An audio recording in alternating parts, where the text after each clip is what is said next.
Hello peepers, நாங்களோட Lakshmi. நீங்கள் பார்த்துட்டு இருக்கிறது 0 பாயிண்ட். What a டயலாக்ங்க. உண்மையுமே ராஜி ஆன் ஃபயர். உண்மையுமே ராஜிக்கிட்ட இந்த மாதிரியான ஒரு எக்ஸ்ப்ரெஷன்ஸ் அண்ட் ஆக்டிங்கை நான் ரொம்ப நாளாக எதிர்பார்த்துட்டு இருந்தேன். ரொம்பவே சாந்தமாக போயிட்டு இருந்தாங்க. ஏன்னா அவங்க பண்ண தவறுகளில் சரி நடந்த வாழ்க்கைக்கு இப்போ இருக்க யாருக்கும் பிரச்சனை இருக்கக்கூடாது அப்படிங்கிறதுக்காக ரொம்ப அமைதியாக போயிட்டு இருந்தாங்க. ரொம்ப அட்ஜஸ்டபுளாகவும் போயிட்டு இருந்தாங்க. மற்றவர்களை பற்றியும் சிந்திக்க ஆரம்பித்தாங்க. கம்பேர்ட் டு கதிர், ராஜியோட மனசில் காதல் இருக்குது, அதுவும் நமக்கு தெரியும். ஸோ கதிர் கூட இன்னும் ஒரு பிடியே கொடுக்க மாட்டேங்கிறாரு காதலை பொறுத்த வரலும். இன்னொரு விஷயம் என்னென்னா, ராஜி அவங்க வீட்டில் இருக்கும்போது பார்த்திங்கன்னா இந்த மாதிரி தான் பேசுவாங்க. எதுக்கு எடுத்தாலும் அந்த பாயிண்ட்ஸோட அவங்களும் கேள்வி கேட்பாங்க, ஆர்கியூ பண்ணுவாங்க கதிர் கூட. ஆனால் இப்போ கொஞ்ச நாளாக சரி சரி சரின்னு அவங்க அமைதியாக போயிட்டு இருந்தாங்க. பொறுத்தது போதும் பொங்கி எழு, இன்ன வரைக்கும் கண்ணுக்குட்டியாக இருந்த நம்ம செல்லக்குட்டி இன்னைக்கு சிங்கக்குட்டி ஆயிடுச்சு அப்படிங்கிற ஒரு விஷயம் தான்.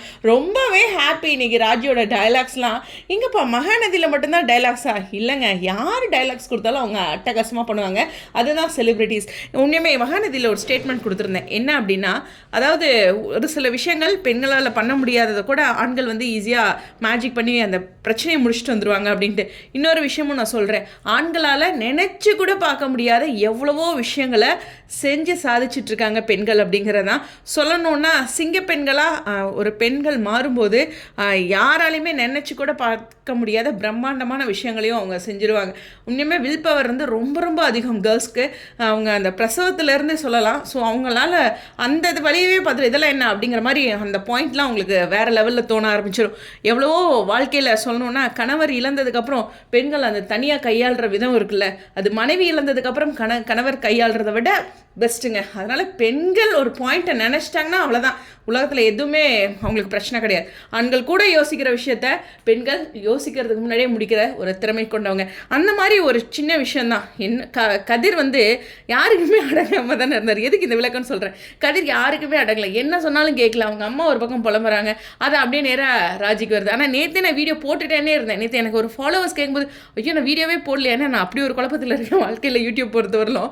ஸோ அப்படி இருக்கும்போது அவங்க கேட்கும்போது இருந்தது பரவாயில்ல, நேற்று போட்டதை விட இன்றைக்கி போடுறதுல எனக்கு சந்தோஷம். அவ்வளோ ஒரு அழகான பர்ஃபார்மன்ஸ். கதிர் அதான் சொல்கிறேன், யாருக்குமே அடங்காமல் ஒரு மாதிரி இருந்தார். அவங்க அப்பா சொல்கிற கண்டுக்கல, அவரும் என்னமோ பண்ணிட்டு போகிறாங்க. இது மாதிரி வாழ்க்கையிலே நடக்கும். இவன் சொன்னால் கேட்கணும், அப்போ நம்ம மரியாதை எதுக்கு எடுத்துக்கிட்டு அப்படின்ற மாதிரி இருக்கும். கதிர் பண்ணுறது ஒவ்வொருத்தரையும் தூசி தட்டி எழுப்பினோம்னா அவர் பண்ணுறது ஒரு நியாயம் தான், இவங்க பண்ணுறது நியாயம் தான் தெரியும். பட் ஆனால் ராஜி தான் அதில் ரொம்ப அஃபெக்ட் ஆகிட்டு இருக்காங்க. எவ்வளோ ஒரு கில்ட்டியாக இருக்கும். ஸோ ஒரு ப்ராமிஸ் கேட்டாங்க பாருங்கள், வேறு லெவல். ஸோ இந்த இடத்துல நாளைக்கு பாண்டியன் கிட்ட எப்படி இந்த டியூஷன் போகிறதுக்குலாம் கேட்பாங்கன்னு தெரியல. இதே ஸ்பீடில் இருந்தாங்கன்னா முடிச்சிடலாம். சொல்லுவாங்களே, இரு நான் ஒரு இதுக்கு வந்துட்டேன், நான் எப்படியாச்சும் போய் அந்த பிரச்சனையை பேசிட்டு வந்துடுறேன், மறுபடியும் எல்லாம் குழப்பி விட்டிங்கன்னா நான் இந்த மாதிரி பேசுறதுக்கு வராது, எனக்கு பாயிண்ட் கிடச்சிருச்சு அப்படிங்கிற மாதிரி ராஜி வந்து ஒரு தெளிவான ஒரு விஷயத்தில் இருக்காங்க. ஸோ நேராக போய் இங்கே ஃபயர் பண்ண போகிறாங்க அப்படிங்கிறது தான். ஸோ ராஜியோட இந்த எபிசோடு வந்து ரொம்ப ரொம்ப அவங்க ஹிஸ்ட்ரி உண்மையுமே ஒரு மைல் ஸ்டோன் சொல்லலாம். அவ்வளோ ஒரு அழகான ஆக்டிங். அப்படியே கதிர் வந்து தட்டுமாறி போகிறார். நான் கதிரை வந்து டார்கெட் பண்ணலைங்க.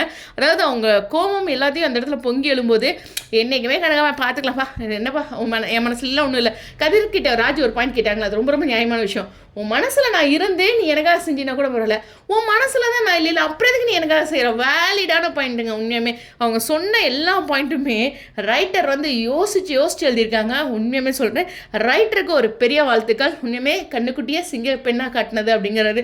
ஸோ செல்லக்குட்டி தான் இருந்தாலும் இன்றைக்கி வேறு லெவல் ஆக்டிங் அப்படிங்கிறதா, வாங்க பார்த்துக்கலாம் அப்படின்ட்டு. பொதுவாக சொல்லணுன்னா இன்னொரு பாயிண்ட்டு சொல்கிறேன், ஆண்கள் தான் வலிமையானவங்க அப்படின்னு இருக்குல்ல, நல்லா யோசிச்சு பாருங்கள். எத்தனையோ வீட்டில் அடிக்க வரும்போது அந்த கைகள் தடுக்கும் பாருங்கள், அந்த பவரை பார்த்துட்டு எத்தனை ஆண்கள் அடங்கியிருக்காங்கன்ட்டு. ஸோ இருக்குங்க, எல்லாத்துக்குமே பவர் இருக்குது, ஆனால் நாங்கள் காட்டுறதில்ல அப்படிங்கிற ஒரு விஷயம் தான் பவர்ஃபுல்லாக இன்றைக்கி டேரக்டர் காமிச்சதுனால ராஜியோட ஃபேன்ஸ் எல்லாரும் கதிர் ராஜிக்கு ஹாப்பி தான். பட் இருந்தாலும் இந்த பாயிண்ட்ஸ் எடுத்து வச்சதில் சந்தோஷம். இனிமேல் வந்து தான் தான் தியாகி அப்படிங்கிற ஒரு விஷயத்த கதிர்னால் வாழ முடியாது. ஏன்னா ராஜி எல்லாத்துக்குமே ஒரு லாக் போட்டுட்டாங்க அப்படிங்கிறது தான். அந்த சத்தியத்தில் எல்லாம் நின்னாலும் நாளைக்கும் தொடரும் ராஜியோடைய அந்த பயணம் அப்படிங்கிற ஒரு விஷயம் தான். என்ன சொல்கிறதுனா, பாரதி கண்ணமாவே ஹிட் ஆனது என்னன்னா, கண்ணம் அந்த பேக் எடுத்துகிட்டு போனதான். இப்போது பனிவேலு மலர்வனனையும் பாருங்கள், ரொம்ப ஃபயராக இருக்கிறது அந்த கேர்ள்ஸோட பவர் தான். சீரியலை பொறுத்த வரலாம் கேர்ள்ஸோட ஃபயர் தாங்க இம்பார்ட்டன்ட் அப்படிங்கிறதான். அப்படியே ஒரு விஷயத்த பாண்டியன் ஸ்டோர்ஸில் அதுவும் ராஜிக்கிட்ட எதிர்பார்த்ததில் ரொம்ப ரொம்ப ஹாப்பி. ஒரே சந்தோஷத்தில் இருக்கீங்க ராஜியை. ஆனால் கதிரை எதிர்த்துட்டாங்களே அப்படின்னா, எங்க புருஷ முன்னாடிக்குள்ளே பெருசு பண்ணாதீங்க, எல்லாம் சரியாயிடும். ஓகேவா? அவங்களுடைய கருத்துக்கள் உண்மையுமே இன்றைக்கி எபிசோட் நான் வந்து பார்க்கல, ஒரு எபிசோட் மட்டும் தான் மகாநதி பார்த்துட்டு சரி டைம் இருக்கும்போது பார்க்கலான்றது.